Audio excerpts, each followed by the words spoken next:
Hello everybody, welcome back. Today as well we have got to another video, and in this video I'll show you how you can get Shopify free trial.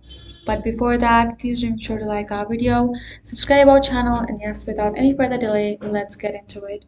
So to do that, first of all, access your browser, type in shopify.com and access their official website.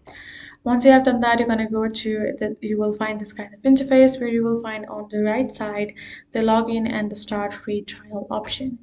Once you tap on the start free trial option, go ahead sign up as well.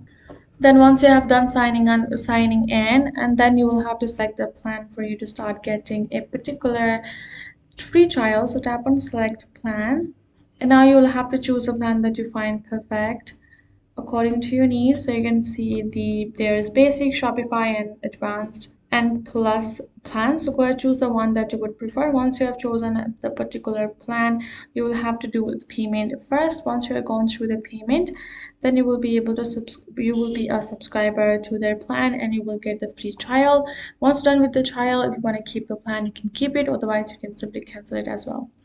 That's how you can get it. So I hope this video helped. Thank you so much for watching. I'll see you guys in our next video.